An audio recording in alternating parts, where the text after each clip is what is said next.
Welcome back guys. सो आज हम vector के उस पार्ट को पढ़ेंगे जिस पार्ट में बच्चों का सबसे ज़्यादा प्रॉब्लम आता है। ठीक है, that is triangle law of vector addition resultant of two vectors. फिर हम करेंगे some question practice and formula implementation when resultant becomes maximum और minimum, polygon law of vector, parallelogram law of vector, addition subtraction of vector, some question for better understanding. ठीक है, आपको इस lecture को अच्छे से देखना है।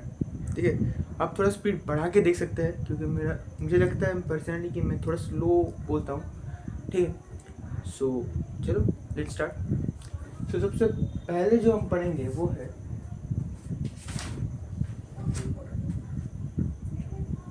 Triangle law of vector addition. उससे पहले पिछले लेक्चर में मैंने एक चीज़ जो है, थोड़ा सा इम्पोर्टेंट चीज़ मैं बोलना ही भूल गया।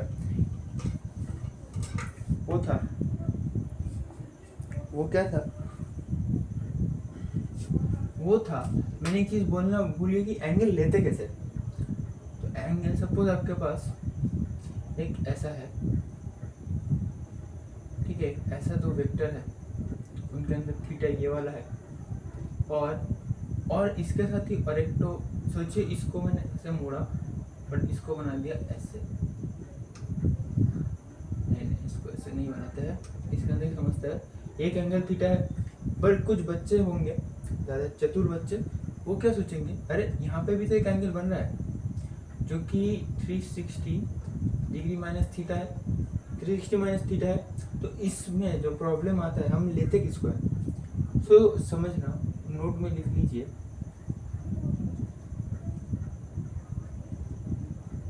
Angle is always taken between 0 degree से,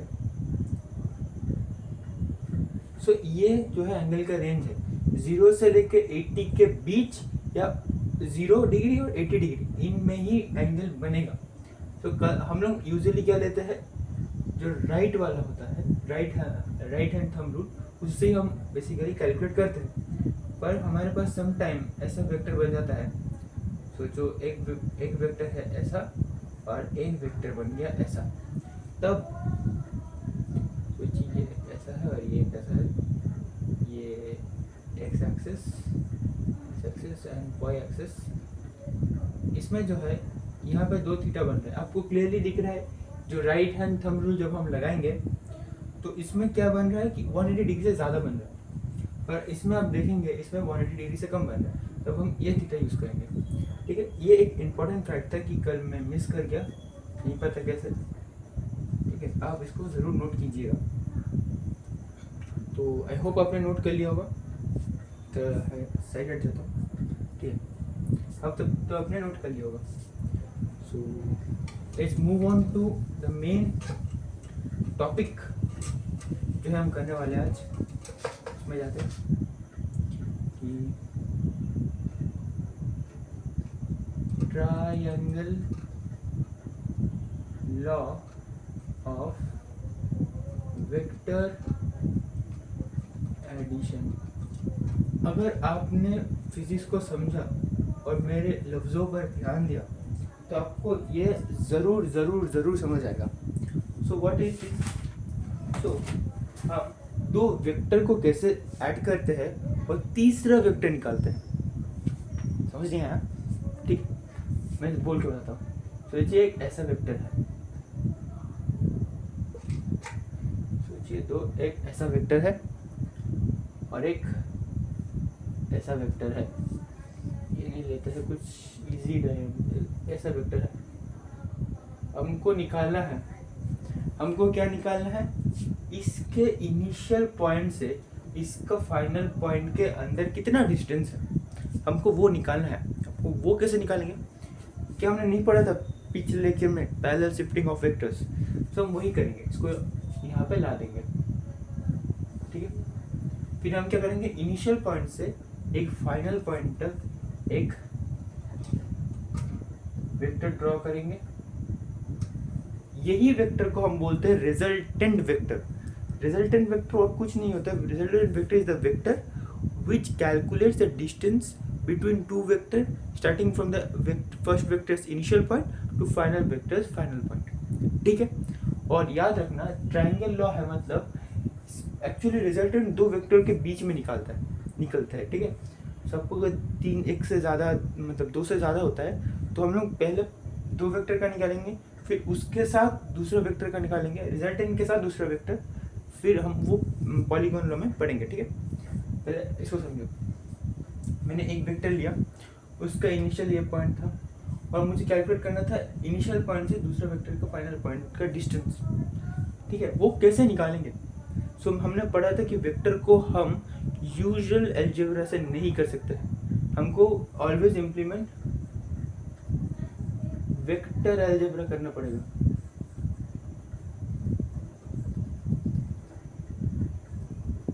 ठीक है, वेक्टर अलजेब्रा करने का यही वेक्टर अलजेब्रा, इसको ऐसे ही करते हैं। ठीक है, सो अगर आपको लिखना है तो एक चीज लिखते हैं, what is resultant. Resultant vector जो है the distance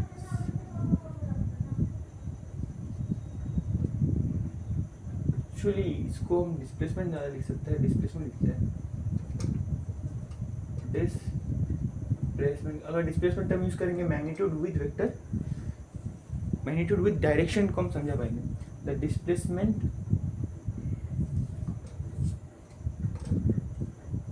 between two vectors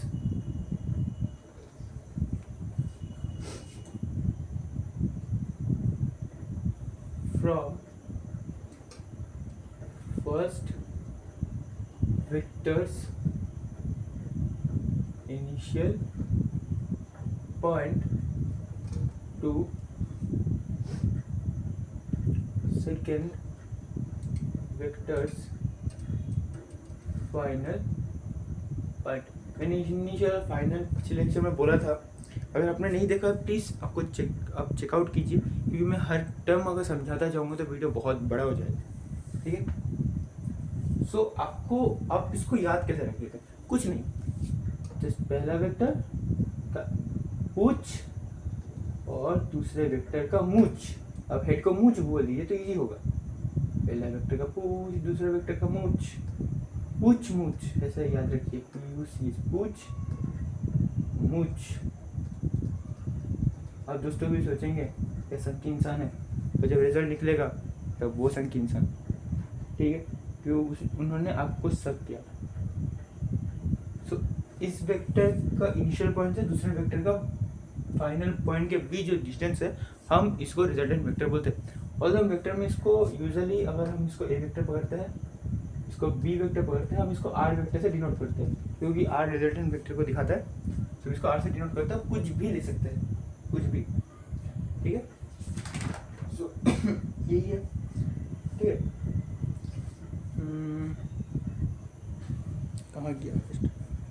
ठीक है, तो यही था triangle law of vector addition.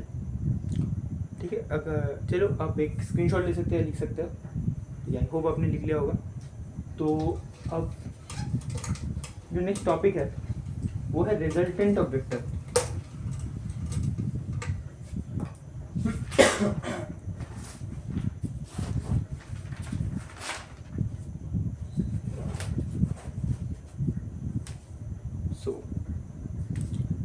मैंने बोल दिया नहीं, रिजल्टेंट क्या है। रिजल्टेंट और कुछ नहीं है, रिजल्टेंट द डिस्टेंस बिटवीन पहला का पूछ दूसरा का मूछ लाके ठोक दो। ठीक है, तो थोड़ा सा लिख लेते हैं, सॉरी SULTANT रिजल्टेंट वेक्टर। सो सबसे पहले थोड़ा मैग्नीट्यूड और वेक्टर के डायरेक्शन के बारे में बोलते हैं। अगर हमने ये बोला ये वेक्टर है, तो ये किसको क्या इम्प्लीमेंट करते हैं? वेक्टर है, वेक्टर है। पर अगर हमको मैग्नीट्यूड दिखाना होगा, हम कैसे दिखाएंगे? ये तो बस उसका डायरेक्शन डायरेक्शन दिखा रहा है, ठीक है। सो हमको अगर मैग्नीट्यूड डिनोट करना होगा तो हम कैसे डिनोट करेंगे? अगर हमको मैग्नीट्यूड डिनोट करना होता है मैग्नीट्यूड ऑफ वेक्टर ए, तब हम इसको ऐसे डिनोट करते हैं, मॉड्यूलस ऑफ वेक्टर ए, ऐसा। नहीं तो हम इसको ऐसा ऐसे नॉर्मल लेटर से भी डिनोट कर सकते हैं, ठीक है। ये थोड़ा याद रखने का चीज़ है, ओवर द कोर्स आपको ये भी याद ऐसे ही हो जाएगा, ठीक है। आई होप आपने नोट कर लिया होगा, ठीक है।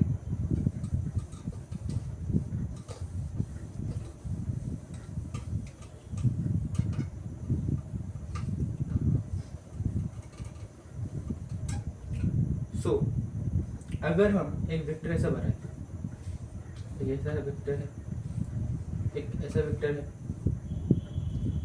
एक ऐसा वेक्टर है, तो हमने क्या बोला था? Distance between the initial point और फाइनल पॉइंट के बीच जो वेक्टर होता है वो क्या है? Resultant vector. ये ए वेक्टर पकड़ लेते हैं, ये बी वेक्टर पकड़ लेते हैं। सो इनका एंगल कैसे करें? so, एंगल याद रखना, जिस एक रिजल्टेंट वेक्टर का इनिशियल पॉइंट और एक इनिशियल वेक्टर जिसका अपने इनिशियल पॉइंट से लिया है, उन दोनों का बीच ही एक एंगल बनता है, जिसको हम ऑलवेज नोट करते हैं अल्फा से। अल्फा लीजिए, थीटा लीजिए, कुछ भी लीजिए, तो एक इससे डिनोट करते हैं। सो थीटा एंगल किसे डिनोट करेंगे? अरे थीटा एंगल हम इसको नहीं बोल सकते, क्योंकि थीटा एंगल का मतलब क्या है?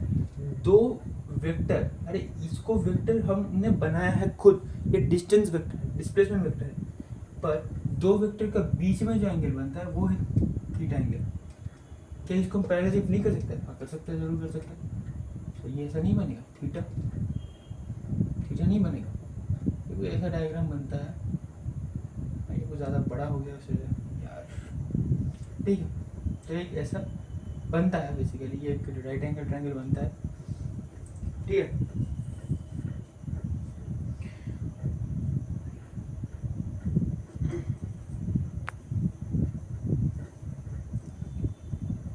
सो उसके बाद क्या करेंगे? एक इसका एक फॉर्मूला है, ठीक है, रिजल्टेंट निकालने का एक फॉर्मूला है, जो r equals to root over of A square plus B square plus A B cos theta, 2ab cos theta, sorry 2ab cos theta. इसमें a क्या है? ये मैग्नीट्यूड ऑफ ए वेक्टर है, b क्या है? मैग्नीट्यूड ऑफ बी वेक्टर है, और A B भी magnitude of A vector B vector है। तो इसका ये करके हमें बस इसका मैग्नीट्यूड ही मिलेगा। डायरेक्शन निकालने के लिए हमें क्या करना पड़ेगा? इसका यूनिट वेक्टर निकालना पड़ेगा, वो हम पढ़ेंगे दूसरे इसमें, ठीक है। तो ये बनता है मैग्नीट्यूड ऑफ रिजल्टेंट वेक्टर का फॉर्मूला, ठीक है। तो इसमें नोट करने वाली दो बातें, एक अल्फा एंगल। अल्फा एंगल क्या है? Angle between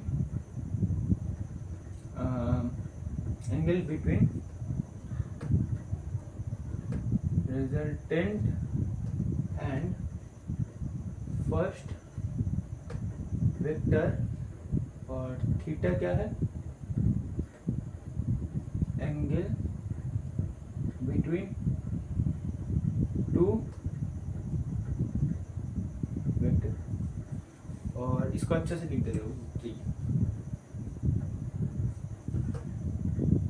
r equals to root over of A square plus B square plus 2ab cos theta.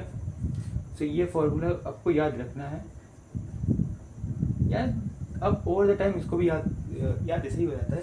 तो इसका अगर रिजल्टेंट का मॉड्यूलस का मतलब क्या है कि उसका मैग्नीट्यूड निकालना है, तो ये root over of A square plus B square plus 2ab cos theta इसका फॉर्मूला है, ठीक है।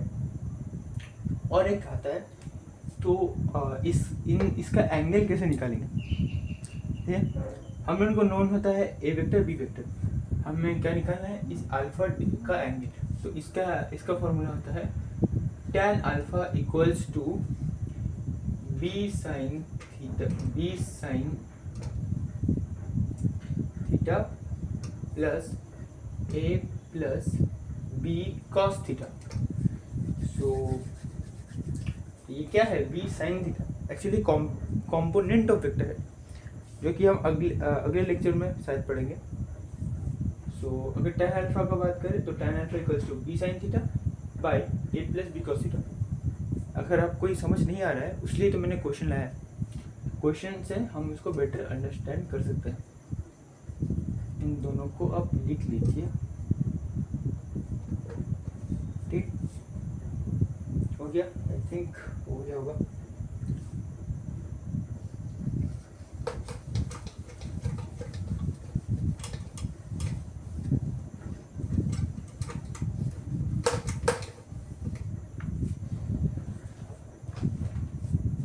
उसके पहले जो है एक प्रूव है कि हमने ये कैसे डिराइव किया। All the proof is not really important. अगर आप 5 यस लिखते हैं कमेंट सेक्शन में, मैं इसका एक शॉर्ट डालूंगा इसका प्रूफ कैसे आया, ठीक है?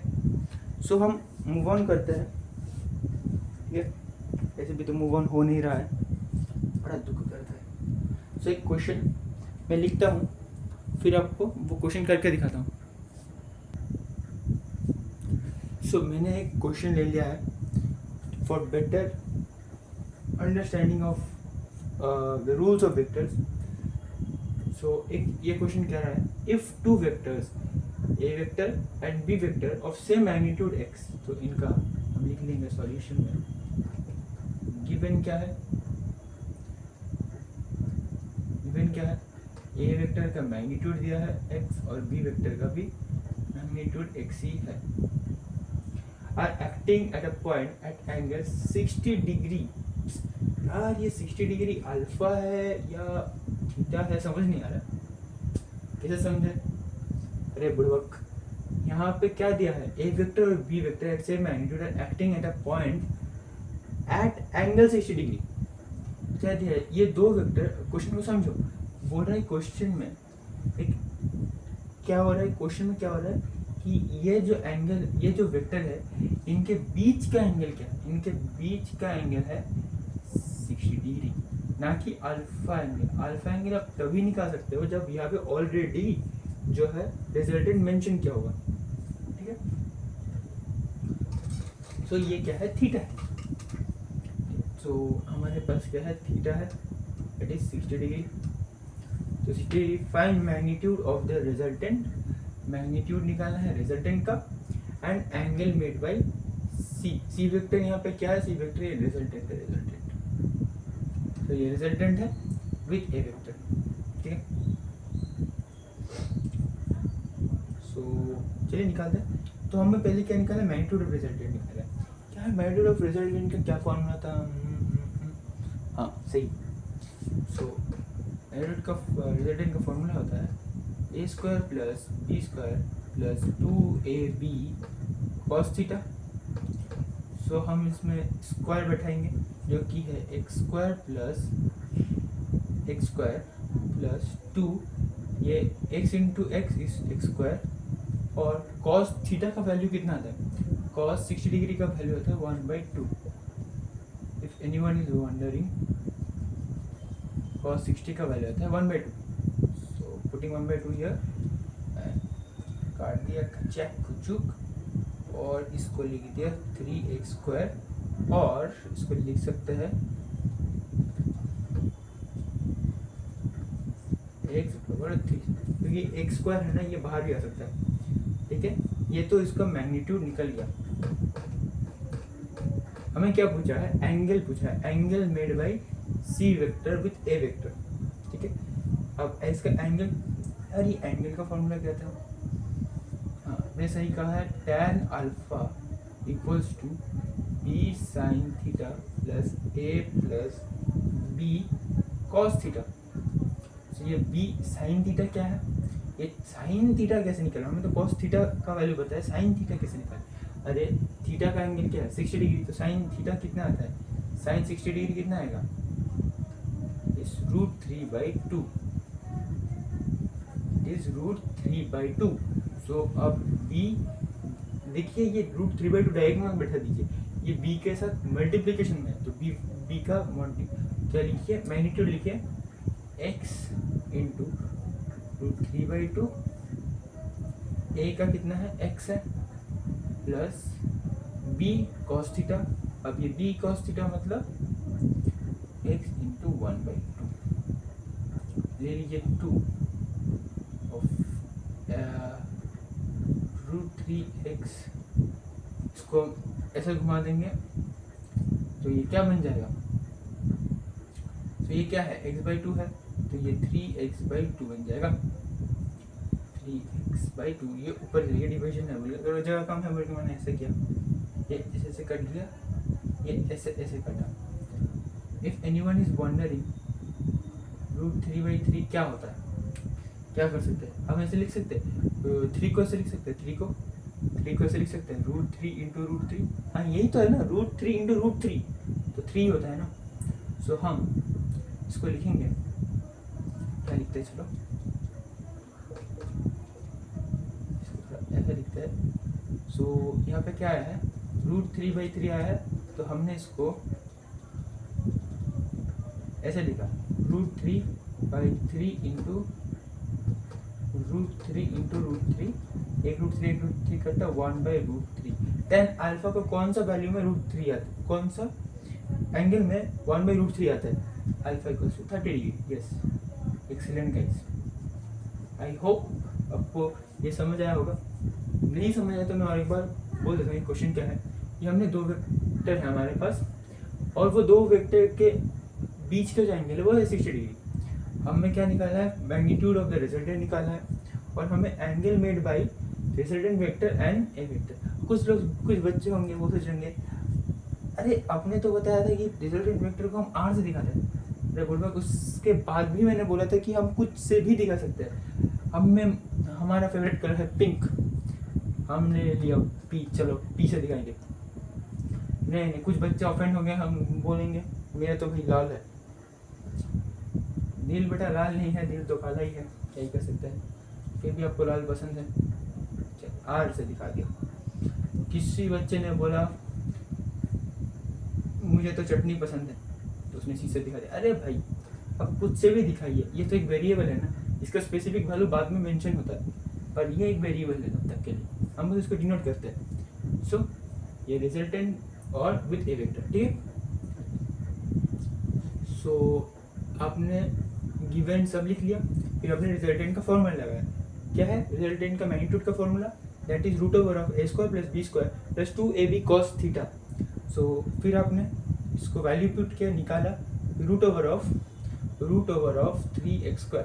सो x बाहर आई क्योंकि x² था, रूट में था तो x बाहर आ गया, तो आप इसको लिख सकते हैं x√3, फिर इसको भी लिख सकते हैं, कोई प्रॉब्लम नहीं है। फिर हमने तो इसका मैग्नीट्यूड निकाल दिया, फिर हमें एंगल निकालना था, एंगल की हमने पढ़ा था tan α = b sin theta by a + b cos theta. फिर हमने बैठाया, फिर इसका जो वैल्यू आया वो था √3/3, और 3 को हम क्या लिख सकते हैं, √3 इंटू √3, तो हमने ऊपर का √3 नीचे का √3 काट दिया, और बचा 1/√3।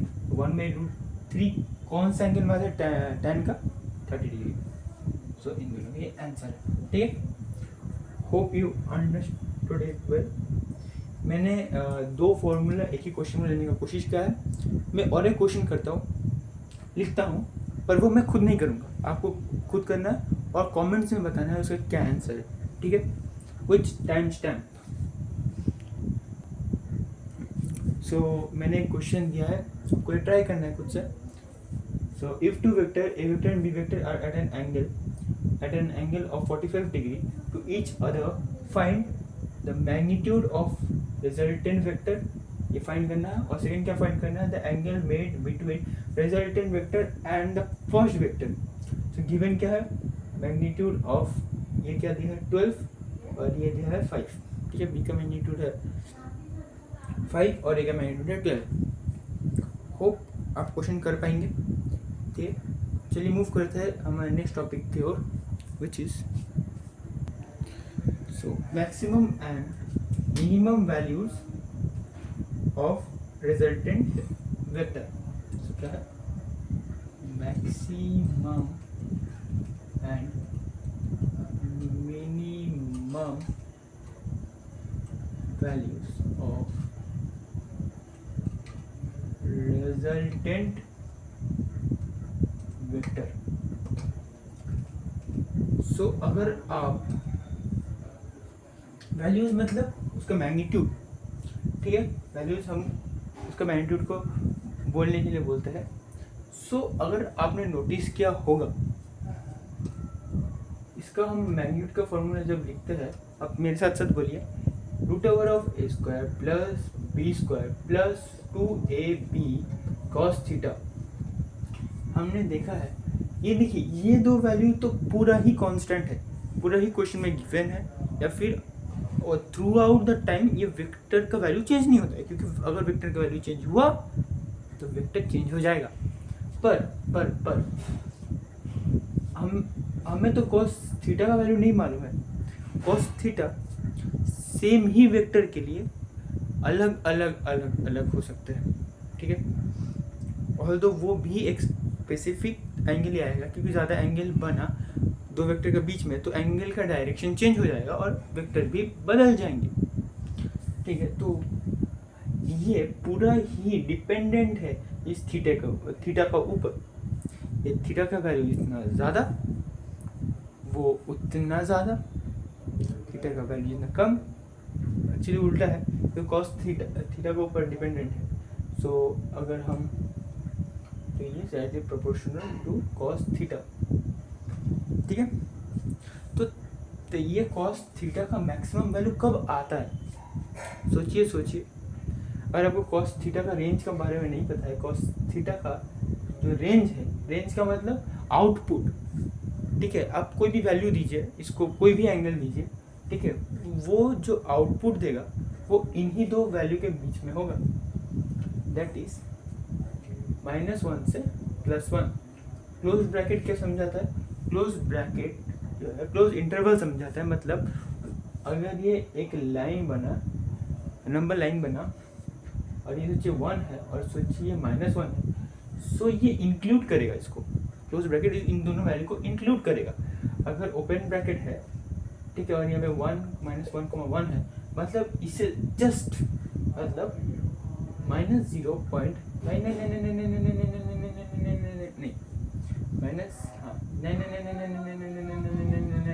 ये वैल्यू तक इंक्लूड होगा विथ इंफिनिटी अप्रोचिंग VST, ठीक है। सो ये वैल्यू नहीं इंक्लूड होगा, इससे जस्ट एक वैल्यू पीछे और इससे एक वैल्यू पीछे इंक्लूड होता है, ठीक है। सो इसमें डिपेंड करता है। सो कॉस थीटा कब 1 आएगा? मैक्सिमम वैल्यू एट थीटा बराबर कितना है? Cos 0 degree. कॉस 0 डिग्री में सबसे ज़्यादा थीटा देगा। कुछ बच्चे सोच रहे होंगे, अरे पर कॉस 270 डिग्री में भी तो, कॉस 270 डिग्री या फिर 360 डिग्री, रुकिए, और मुझे बड़ा कन्फ्यूज़न होता है इसमें। हाँ, नहीं, जो है आप सोचेंगे कॉस 360 डिग्री में भी तो कॉस का वैल्यू 1 ही आता है। हमने पढ़ा था, क्योंकि हम 180 डिग्री से एक्सकीड नहीं कर सकते हैं। अब जब एंगल कंसीडर करेंगे तो 180 ही आएगा, 180 के बाहर कुछ नहीं आएगा। 180 मतलब 180 के बाहर कुछ नहीं आ सकता है। 0 से 180 के अंदर या फिर वो दोनों एंगल ही आ सकते हैं, ठीक है। 0 डिग्री से लेकर 180 डिग्री के बीच या फिर वो दो एंगल आएंगे ना। 360 नहीं आ सकता, 270 सोच रहे हो नहीं आ सकता है, 250 सोच रहे हो नहीं आ सकता है, नहीं आ सकता। 180 से कभी ऊपर जाएगा ही नहीं। So maximum value at theta बराबर 0 डिग्री। ई कॉस 0 डिग्री का वैल्यू होता है 1, ठीक है। और मिनिमम वैल्यू जो है वो थीटा बराबर कितने में आएगी बताइए? थीटा बराबर 180 डिग्री में। जो बच्चे सोच रहे हैं 90 डिग्री, खुद को एक रैप्टा मार लो, 2-3 दांत तोड़ लो, तब याद हो जाएगा। ठीक, मज़ाक कर रहा था। कभी कभी मजाक भी ज़रूरी है, ज़िंदगी तो ऐसी मजाक बन चुकी है, यही कर सकते हैं। ठीक है, 0 डिग्री और मिनिमम वैल्यू एट थीटा बराबर 180 डिग्री। ठीक है, सो अगर आपको कुछ दिख रहा है, अब ये कोई भी मैग्नीट्यूड वाला वेक्टर लीजिए। सो क्या इन दोनों सो अगर हम 0 डिग्री सोचिए, एक रूट ओवर, सो हम क्या कर रहे हैं, रिजल्टेंट का वेक्टर का रेंज निकाल रहे हैं कि उसका वैल्यू कितना रेंज के अंदर ही आ सकता है। ठीक है, तो a square plus B square plus 2ab cos theta का वैल्यू क्या है, 0 डिग्री। 0 डिग्री में कॉस थीटा का वैल्यू कितना आता है, 1। ठीक है, उससे कम, अच्छा इसको हम 0 डिग्री से बढ़ते हैं तो उल्टा हो जाएगा, ये 180 डिग्री मैंने -1, मतलब ये -2ab होगा। ठीक है, -2ab होगा और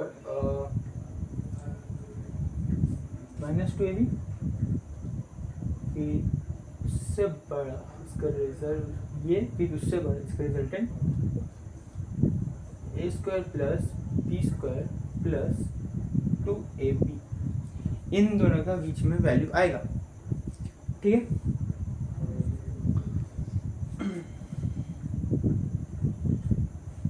आई होप आप इतना दूर तक समझ चुके होंगे। ठीक है, सो ये इसका रेंज है, रेंज कि इनके बीच में ही रिजल्टेंट का वैल्यू लाई करेगा। ठीक है, अब इसको उतार सकते हैं अपने नोटबुक पे, कुछ क्वेश्चंस कर लेते हैं। ठीक है, 2-3 क्वेश्चंस कर लेते हैं। हाँ, ठीक है, चलिए 2-3 क्वेश्चन कर लेते हैं। ओके, यही क्वेश्चन का पढ़ा आगे। हाँ, ये क्वेश्चन पढ़ने से पहले जो है एक चीज़ आपको और क्लैरिफाई करना है, जो मैंने अभी बोला, मैक्सिमम वैल्यू क्या होता है, ए square plus B square plus 2ab। कुछ बच्चे तो समझ गए होंगे कि ये ए प्लस बी का होल स्क्वायर फॉर्मूला है, इसका ए प्लस बी का होल स्क्वायर फॉर्मूला इसका निकालेंगे तो ए प्लस बी बनेगा, और वैसे ही ए माइनस बी बनेगा, और ये माइनस में आ गया तो इसका रेंज ऐसे भी वेरी करता है, ए माइनस बी का मॉड्यूलस जो आएगा वो रिजल्टेंट वेक्टर आएगा। ठीक है, ये इसका रेंज होता है, याद रख लेना। ठीक है, सो चलिए ये क्वेश्चन पढ़ते हैं। The maximum and the minimum value of resultant of A vector and B vector are 17 newton and 7 newton. So हमें क्या निकालना है, ए बाई बी निकालना है, ये मैग्नीट्यूड है इनका, और दो है resultant of A vector and B vector when both vector are orthogonal to each other. Orthogonal का मतलब है, ये मैंने जानबूझ के लिया है क्योंकि बहुत को ऑर्थोगोनल का मतलब ही नहीं होता। ऑर्थोगोनल का मतलब है 90 degree to each other, each other में 90 डिग्री एंगल में है, दो वेक्टर एक के ऊपर एक ऐसे करके। ठीक है, 90 डिग्री टू ईच अदर। सो हम ज़्यादातर क्वेश्चन में ये रूट वाला नहीं यूज़ करेंगे, हम वो ए प्लस बी और ए माइनस बी में ही यूज़ करेंगे। रूट बड़ा कंफ्यूजन कर देता है सबको, बहुत सारे बच्चों को। सो इसका सॉल्यूशन, पहला वाला का सॉल्यूशन, सो हम कैसे लेंगे, हमें पता है कि a प्लस बी क्या है, 17 है, और a माइनस बी क्या है, 7 है। हम क्या कर देंगे, क्या कर सकते हैं हम इसको ऐसे ही ऐड कर सकते हैं, ये b कट गया, मतलब ऐड कर रहे हैं तो 2a इक्वल्स टू 24 और a इक्वल्स टू 12। तो यहाँ से हम उनका b का वैल्यू मिल सकता है, यहाँ से हम उनका b का वैल्यू मिल सकता है 12 प्लस a इक्वल्स टू 17, फिर a का वैल्यू है 5, मतलब b का वैल्यू है 5। सो a बाई b क्या बना, 17 बाई 5। अब इतना तक सोच सकते हो, ऐसे क्वेश्चन आते नहीं है पर ये फॉर्मूला इम्प्लीमेंटेशन और मैं रेंज को आप अच्छे से समझ पाओ, उसलिए मैंने ये क्वेश्चन दिया। तो दूसरा है resultant of A and B vector when both vector are orthogonal to each other, मतलब ये कुछ ऐसा है, ठीक है, इनमें 90 डिग्री बन रहा है। सो 17 क्यों होगा, ये तो 12 होगा। मेरे भी दिमाग के चितड़े उठ चुके हैं, पागल बन चुका हूँ मैं। ठीक है, तो हमें ये रिजल्टेंट निकालना होगा। रिजल्टेंट का फॉर्मूला क्या होता है,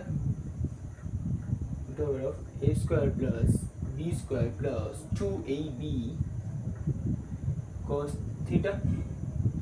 हमें cos इनका मैग्नीट्यूड निकल चुका है, यहाँ से यहाँ पे घुसा देंगे और यहाँ से निकालेंगे। रूट ओवर ए स्क्वायर का वैल्यू आता है 12 का स्क्वायर होता है 144 प्लस बी का स्क्वायर होता है 25 प्लस 2 इंटू ए 12 इंटू 5 होता है 60 और cos 0 डिग्री का कितना वैल्यू होता है, cos 90 डिग्री का कितना वैल्यू होता है 0 इंटू 0, मतलब ये तो गया पूरा, ये बस इतना था कि आएगा, मतलब इसको आप निकालोगे तो 13 आता है, 13 न्यूटन क्या है, यूनिट क्या है न्यूटन। ठीक है, ठीक है, तो मैं दूसरा क्वेश्चन देता हूँ, वो आपके होमवर्क के लिए है, आप करिएगा और मुझे कमेंट्स में बताइएगा।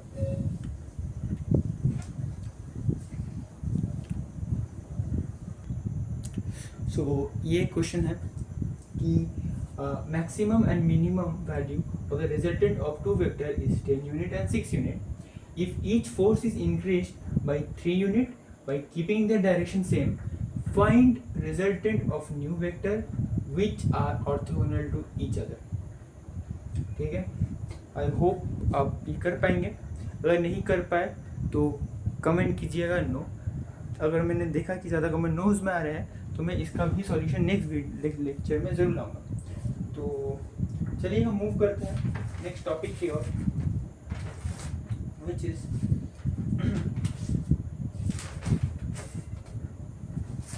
none other than polygon law. So हमने अभी तक दो वेक्टर्स पढ़े, उनका रिजल्टेंट के बारे में पढ़ा। अगर दो से ज़्यादा वेक्टर आ गए, अगर रामू सामू वेक्टर तो सही था, रामू सामू टामू हम और दो वेक्टर आ गए, वो बोले दो भाई क्यों, हम चार भाई ज़्यादा था भाई, ठीक है, तो उनके बीच का रिजल्टेंट हम कैसे निकालेंगे। तो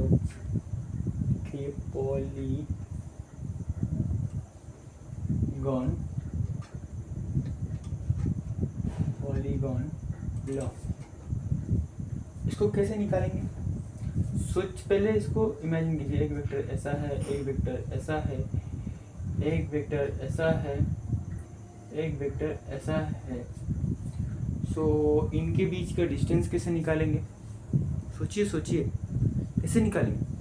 अरे मैंने बोला था रिजल्टेंट होता क्या है, distance between the first vector, initial point of first vector to final point of last vector. So यहाँ पे आपको कौन दिख रहा है, ए वेक्टर, इसको बी वेक्टर, इसको सी वेक्टर, इसको डी वेक्टर पकड़ता है। सो आपको दिख रहा है ये पहला वेक्टर हुआ, तो ये पहला वेक्टर है, तो इसका फाइनल वेक्टर क्या बनेगा, इसका डी वेक्टर बनेगा। सो इनका बीच का जो ये है वही है इसका रिजल्टेंट। ऑल्दो इसको डिराइव कैसे करेंगे रिजल्टेंट, ये देखिए, ये और बीच के बीच एक टानिए, ये एक रिजल्टेंट बना, इस रिजल्टेंट को हम पकड़ते हैं R1 रिजल्टेंट और इस पॉइंट का रिजल्टेंट टानिए एक।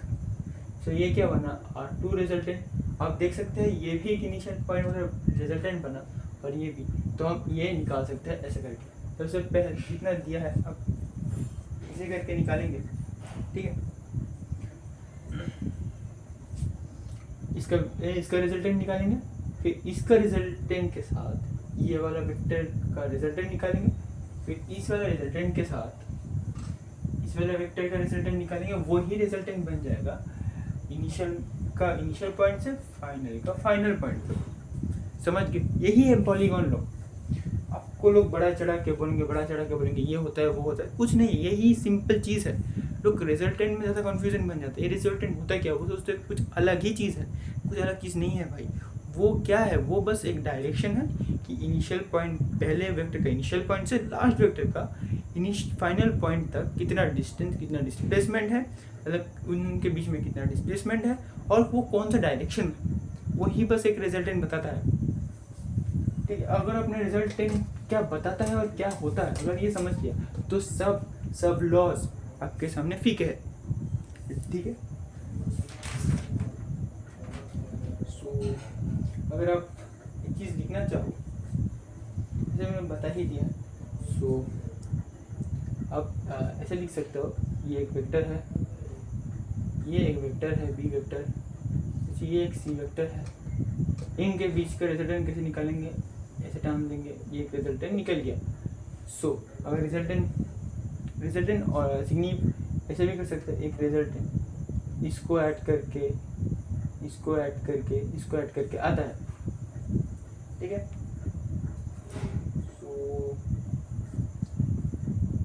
और एक होता है, अगर सोचिए एक ऐसा वेक्टर है, ऐसा ए बी सी, और आपने डी को ऐसा ठोक दिया के साथ, इसमें कोई रिजल्टेंट वेक्टर होगा नहीं, इसमें कोई रिजल्टेंट वेक्टर नहीं होगा, रिजल्टेंट वेक्टर का वैल्यू हो जाएगा 0, क्योंकि नहीं स्पेस है, क्योंकि वो फाइनल पोजीशन और इनिशियल पोजीशन सेम ही तो है, सेम ही, वो आके जगह समर्ज कर जाए।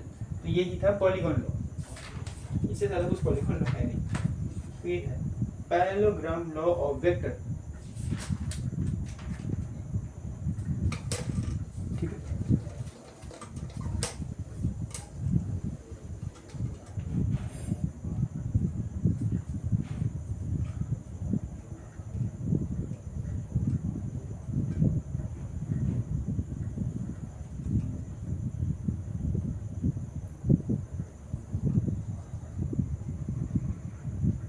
आपने पैरेललोग्राम देखा है? अगर आपने नहीं देखा है तो पैरेललोग्राम क्या होता है, जिसका opposite side parallel to each other हो। ठीक है, ये बेटा स्क्वायर नहीं है, ये रेक्टेंगल नहीं है, ये स्क्वायर, ये थोड़ा सा तिरछा हुआ है, ये इसको बेटर समझाते हैं। और पैरेलल मैंने बोला था, अगर हम दोनों को समर्ज कर दे, स्लोप, क्योंकि आपने स्लोप पढ़ा है, स्लोप को हम एम से दिखाते हैं, स्लोप इनके अंदर 0 होता है, ये अपने आप समझ करें। जिनको पता है स्लोप वो तो बहुत बढ़िया है, और जिनको ये समझ नहीं आता है पैरेलल क्या होता है, तो अब मेरा प्रीवियस लेक्चर देखिए, मैंने उसमें बताया ये पैरेलल होता क्या। सोचिए कि तो ऐसा है और ये थोड़ा तिरछा है, ऐसा करके, ठीक है, ऐसा करके है।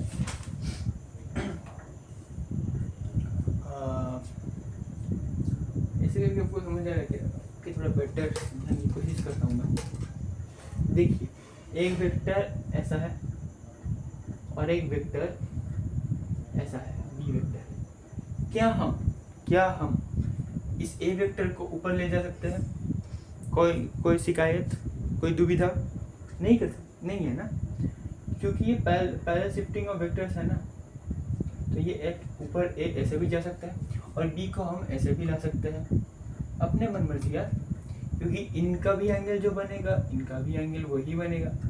कोएफिशिएंट वेक्टर को टर्मिनल वेक्टर मैंने बताया था। सो अगर आप रिजल्टेंट निकालने जाओगे, सो ये ऐसे साइड से बीच से निकलेगा। कैसे निकला आपने बताया था? अरे देखो ना, यही तो है ना, ये ए वेक्टर है और ये बी वेक्टर है, सो इनके बीच का डिस्टेंस तो ये निकल रहा है ना, तो ये रिजल्टेंट वेक्टर है, यही रिजल्टेंट वेक्टर है। पर इसमें से आपको जो जानना है वो क्या है कि रिजल्टेंट वेक्टर तो आपको समझ आ जाएगा आराम से कैसे आ रहा है, पर इसका जो है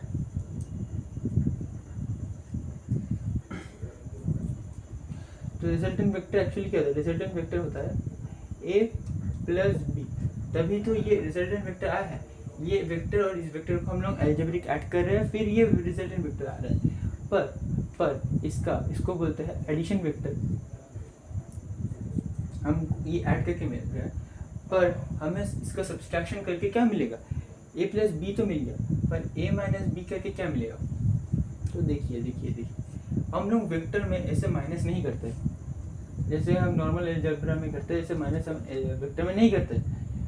क्या करते हैं, हम इसको ऐसे लिखते हैं ए प्लस माइनस ऑफ, बस हम इसका डायरेक्शन को ऑपोजिट कर देते हैं। सो ये है, अगर ठीक है आपने बी वेक्टर का डायरेक्शन का ऑपोजिट कर दिया तो ये माइनस बी वेक्टर बन गया, तो इन दोनों का बीच का पोजीशन है वही बन गया क्या, R2 जिसको मैं दिखा रहा हूँ क्या है, उनका डिफरेंस का रिजल्टेंट है। ठीक है, उनका डिफरेंस का रिजल्टेंट है। अब इसको कैसे निकालेंगे, अब इसको इसमें कैसे बैठाएंगे, ये बस पैरेलल शिफ्टिंग कर दो, ये S से बन जाएगा, ये है R2। ठीक है ठीक है ठीक है। सो ये क्या है, पैरेलल शिफ्टिंग का ही गेम है। आपने एक ए वेक्टर लिया, बी वेक्टर लिया, और बढ़िया से समझा रहा हूँ। रिजल्टेंट को हम ऐसे दिखाते हैं, resultant of y equals to A vector plus B vector. हम इसको ऐसे दिखाते हैं, ठीक है, क्योंकि इन दोनों का वेक्टर अलजेब्रा करके ही ये आया है, ये रिजल्टेंट आया है। ठीक है, वैसे ही R2 जो कि इन दोनों का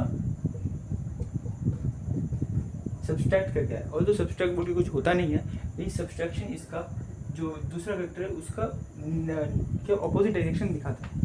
तो सोचिए दो वेक्टर है, A vector E vector. So A vector को हम पैरेलल शिफ्ट करके ऊपर भी ला सकते हैं, पैरेलल शिफ्ट करके ऊपर भी ला सकते हैं, और बी वेक्टर को हम पैरेलल शिफ्ट करके इधर ला सकते हैं। तो ये क्या, ये पैरेललोग्राम शेप ले लेगा। ठीक है, ये एंगल और ये एंगल सेम बनेंगे, ये एंगल सेम बनेंगे। ठीक है, सो अगर हमको इसका रिजल्टेंट निकालना है तो हम कैसे निकालेंगे, ये इनिशियल पॉइंट और ये फाइनल पॉइंट हम ऐसे टान देंगे, तो ये बन गया रिजल्टेंट। और फिर हमको ये R2 निकालना है, मतलब B का हम लोग नेगेटिव डायरेक्शन कर देते हैं, B का हम नेगेटिव डायरेक्शन कर देते हैं, और इनके बीच का डिस्टेंस हम माप लेते हैं, फिर हम यहाँ पे डाल देंगे, तो ये क्या बन गया, ये R2 बन गया। यही है, ठीक है। सो इससे पैरेललोग्राम लॉ ऑफ वेक्टर खत्म होता है। और तो मैं एक थ्योरी पार्ट लिख दे रहा हूँ, ठीक है, आप उसको नोट कर लीजिएगा, स्क्रीनशॉट ले लीजिएगा। मैं समझा नहीं रहा हूँ, जिधर समझाने का पार्ट था वो मैंने बता दिया। सो मैंने जो बातें बोली है वही यहाँ पे लिखी हुई है। सो क्या है, if two coinitial vectors are given then resultant of two vectors are given by diagonal of the parallelogram made by two given vectors by shifting them parallel to their co-initial vector, and other diagonal of the parallelogram gives difference of vector। ठीक है, एक diagonal vector उसका resultant देगा और दूसरा diagonal vector उसका result क्या है, डिफरेंस वेक्टर देगा, जो कि हम R2 से भी डिनोट करते हैं, क्योंकि वो क्या है, सब्सट्रैक्ट अब देख सकते हो नेगेटिव रिजल्टेंट है। ठीक है, ओके। सो हम मूव करते हैं, हमने लिख लिया होगा इतना तक। ठीक, अब लिख भी सकते हैं, नहीं भी लिख सकते, समझना ज़्यादा ज़रूरी है। लिखने से कुछ नहीं होगा, समझो, मैं जो बात को बोलना चाहता हूँ उसको अच्छी तरह से समझो। ठीक है, चलिए मूव ऑन करते हैं to next topic which is addition and subtraction of vectors. Addition and subtraction of vectors, कैसे ऐड करें, कैसे सब्सट्रैक्ट करें। ऑल तो मैंने पूरे वीडियो में वही बोला है कि ऐड करेंगे कैसे, सब्सट्रैक्ट करेंगे कैसे। ऐड करेंगे तो उसका रिजल्टेंट आ जाएगा पॉजिटिव में, और सब्सट्रैक्ट करेंगे तो नेगेटिव में उसका रिजल्टेंट आ जाएगा। रिजल्टेंट कुछ नहीं है, उसका डिस्प्लेसमेंट है, बस यही था। सो करते हैं, चलो। एक हमने एक वेक्टर ले लिया ऐसे, ए वेक्टर बता दिया और उसको बी वेक्टर बता दिया, इन दोनों का रिजल्टेंट कैसा आएगा, ऐसा। सो इसको हम कैसे डिनोट करते हैं, R1 को हम डिनोट करते हैं ए वेक्टर प्लस बी वेक्टर, ऐसे करके हम इसको डिनोट करते हैं। ये इसको क्या समझाता है,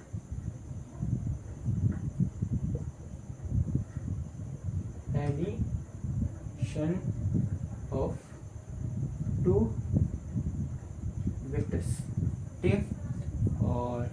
हमने एक का डायरेक्शन नेगेटिव में कर दिया, ये ऐसा था, तो हमने इसको नेगेटिव में कर दिया,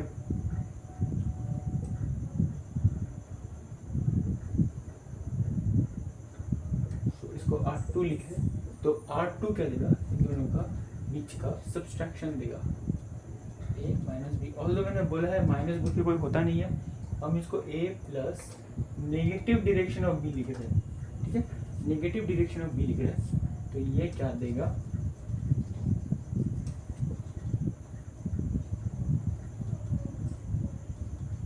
सब्सट्रैक्शन ऑफ टू वेक्टर, ठीक है। अब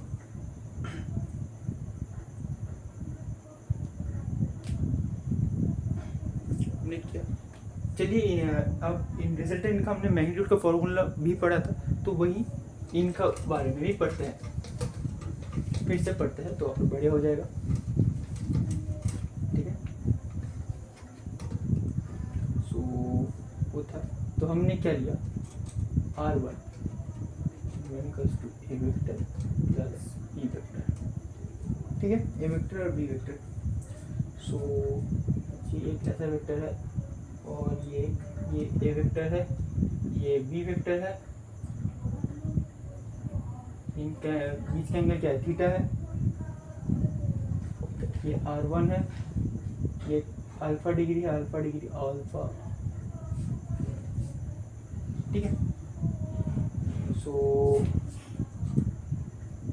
angle between A vector and B vector is theta degree, ठीक है। तो हम इसको रिजल्टेंट कैसे निकालेंगे, R1 बताइए मेरे साथ बोलिए, root over of A square plus, मैंने छोटे से दिखाया तो छोटे से बात करते हैं, अरे यार, A square plus B square plus 2ab cos theta, और tan अल्फा मैंने क्या बताया, tan अल्फा मैंने बताया b sin theta a plus b cos theta, ये बताया, ठीक है। सो आप इसको नोट कर सकते हैं, इसमें कुछ समझाने का है नहीं, ठीक है। अब मैंने इतना देर तक बस यही बोला है, वेक्टर में यही है, फिर भी बच्चे क्या है बहुत कंफ्यूज हो जाते हैं। क्यों कंफ्यूज होते हैं, क्योंकि हम वो जो confusion, the most confusing part जो है वो नेक्स्ट लेक्चर में आएगा, क्योंकि ये यूनिट वेक्टर, ठीक है। तब तक के लिए आप ये समझ लीजिए, ये आप अच्छे से समझ लोगे तो यूनिट वेक्टर कुछ नहीं है, कुछ नहीं, ठीक है। सो ये रिजल्टेंट वेक्टर हमने निकाला, इसका मैग्नीट्यूड का फॉर्मूला ये है, root over of A square plus B square plus 2ab cos theta, और tan अल्फा का वैल्यू, tan अल्फा मतलब रिजल्टेंट और फर्स्ट वेक्टर के बीच का जो एंगल है उसका फॉर्मूला है b sin theta by a plus b cos theta, ठीक है। हाँ, हमेशा याद रखना, रिजल्टेंट हर समय दो पॉइंट के बीच में आता है, तीन वेक्टर के बीच में नहीं आ सकता वो, ठीक है। तीन वेक्टर के बीच में आप कैसे डिस्टेंस नापोगे, आप डिस्टेंस बस दो पॉइंट के बीच का ही नाप सकते हो, ठीक है। वो तीसरे का कैसे नापोगे, नहीं नाप सकते ना, तो अब वैसे ही इन दोनों का डिस्टेंस है, वही तो ये रिजल्टेंट वेक्टर बता रहा है। तो हमने तो एडिशन पढ़ लिया, addition of A and B, पर हमें तो नेगेटिव वाला पढ़ना है, नेगेटिव वाला हमें बहुत दर्द देता है, नेगेटिव चीज़ें, जैसे कि वो थी नेगेटिव,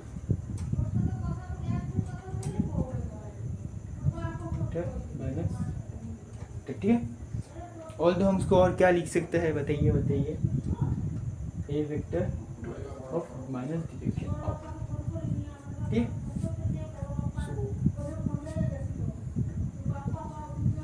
ए वेक्टर, तो अगर ये बी वेक्टर था, इसमें ये डायरेक्शन में आ गया इसका नेगेटिव, बट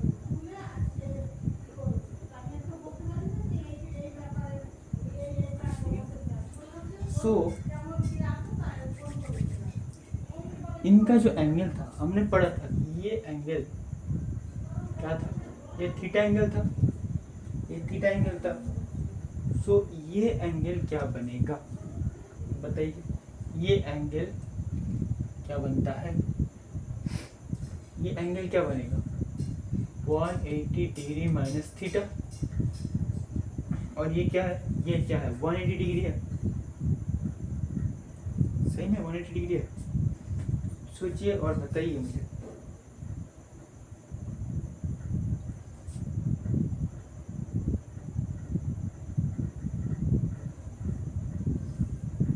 इनके बीच का ये एंगल तो क्या है अल्फा बन गया। अगर हम इसको निकालेंगे तो हमको ये एंगल चाहिए ना। अब ये एंगल मत सोचिए, ये एंगल मत सोचिए, ये एंगल ना ये एंगल नहीं है, ये वाला एंगल होगा ना, क्योंकि दोनों का पूंछ का बीच में ही तो एंगल आ सकता है 180 डिग्री माइनस थीटा। तो इन दोनों का बीच का जो एंगल आता है वो क्या आता है 180 डिग्री माइनस थीटा। सो लिख लीजिए angle between A vector and B vector is 1, A vector and minus B vector is 180 degree minus theta. बस अब इसको आप रिजल्टेंट वैल्यू में पुट कर दीजिए, मॉड्यूलस वैल्यू में पुट कर दीजिए, निकाल दीजिए root over of A square plus B square plus 2ab cos 180 degree minus theta. ठीक है, और अगर आपको tan अल्फा लिखना है, tan alpha equals to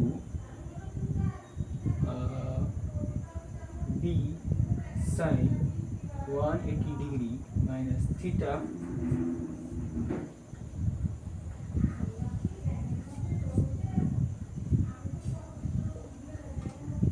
a plus b cos 180 degree minus theta. ठीक है, अगर आप एक चीज पढ़ के आए हो, कि साइन, एक चीज अगर पढ़ के आए हो, साइन अगर 180 डिग्री माइनस थीटा है, मतलब हम 180 डिग्री को लिखते हैं 90 इंटू 2 माइनस थीटा, लिख सकते हैं as this number is even. तो हम इसको ऐसे लिख सकते हैं, क्या लिख सकते हैं, ऐसे लिख सकते हैं थीटा डिग्री है और ये सेकेंड क्वाड्रेंट में ही गिर रहा है, सेकेंड क्वाड्रेंट से थोड़ा इधर पहला क्वाड्रेंट में गिर रहा है, तो ये थीटा में ही आ जाएगा। सो हम इसको लिख सकते हैं, क्या लिख सकते हैं, वैसे ही b cos theta sine theta लिख सकते हैं, और b 180 डिग्री सिमिलरली उसको हम क्या लिख सकते हैं माइनस b cos, अरे cos है तो माइनस cos हो जाएगा, minus cos theta, minus cos theta. ये cos का जो एंगल है वो नेगेटिव वैल्यू देगा। ठीक है, अगर हम यहाँ पे इसको पुट कर देंगे, अगर आपको ये चीज़ नहीं पता है तो मैं सोचता हूँ कि मैथ्स का भी कुछ लेक्चर लाऊँ, लेक्चर को बढ़िया होगा। ठीक है, तो हम यहाँ पे बैठा देंगे b sine theta by a minus b cos theta. So चलिए इसके एक क्वेश्चन कर लेते हैं, और एक क्वेश्चन मैं आप लोगों को दूंगा। ठीक है, for better use and better understanding. ठीक है, अब यहाँ तक लिख सकते हैं। ठीक है, होप आपका हो गया होगा। चलिए क्वेश्चन करते हैं। तो चलिए ये क्वेश्चन करते हैं। सो ये क्वेश्चन क्या बोलता है कि two vectors of magnitude 10 newton each are at an angle of 60 degree. Find the magnitude of resultant of vector. Also find the magnitude of ये subtraction of vector, subtraction of two vector and angle between them।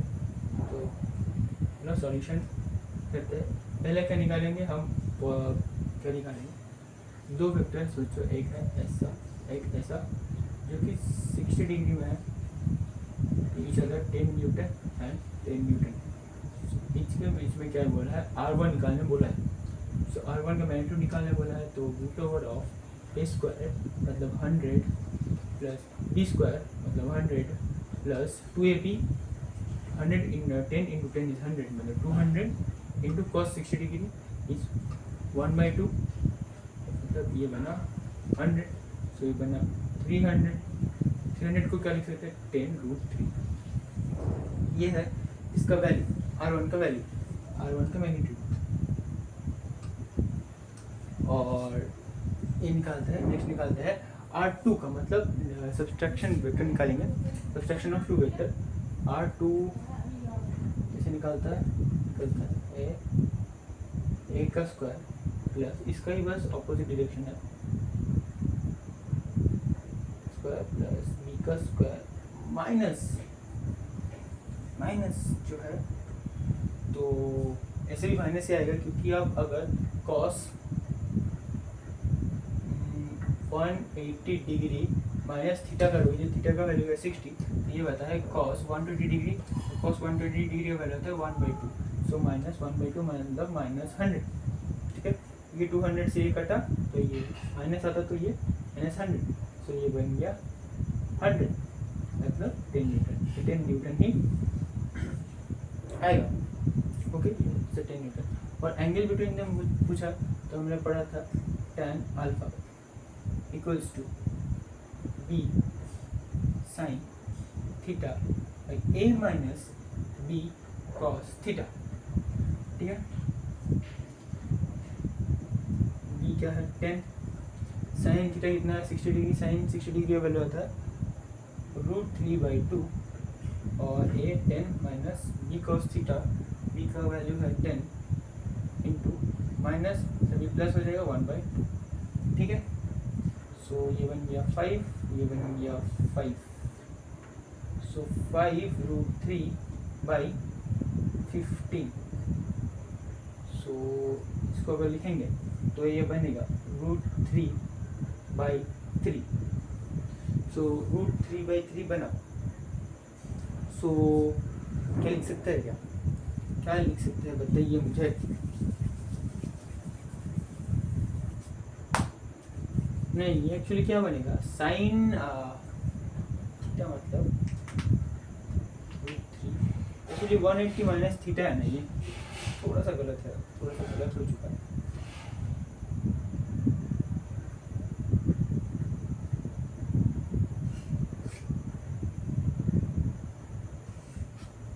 Sign 120 का value क्या आ सकता है बताइए।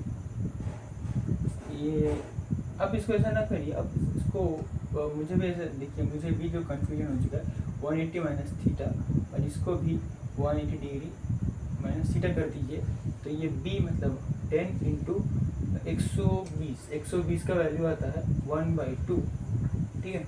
और ये 10 plus sign 60 degree, अच्छा 60 है ना, 60 डिग्री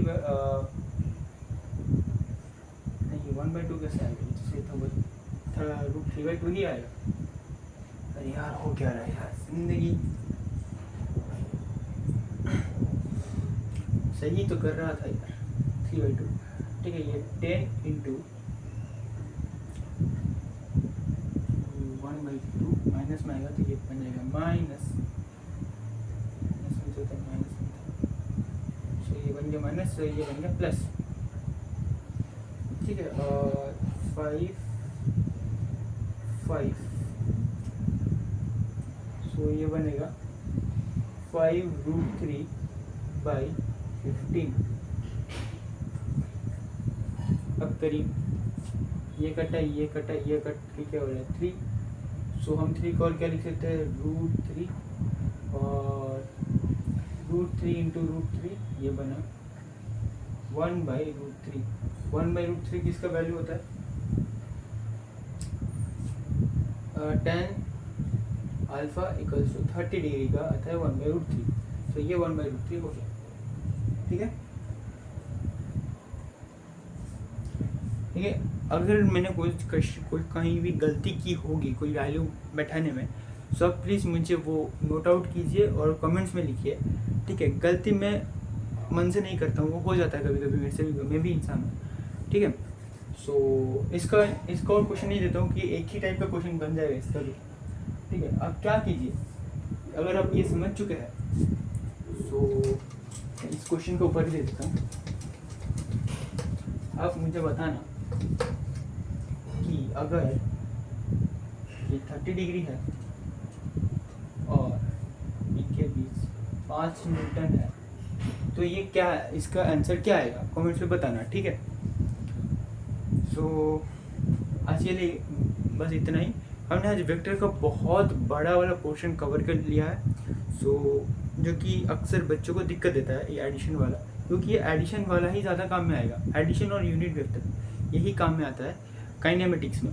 सो आपको इसको अच्छे से देखना है और मैंने जो जो क्वेश्चन किया है खुद करना है, ठीक है। सो आज के लिए बस इतना ही। सो मुलाकात होगी नेक्स्ट लेक्चर में, तब तक के लिए जय हिंद, जय भारत।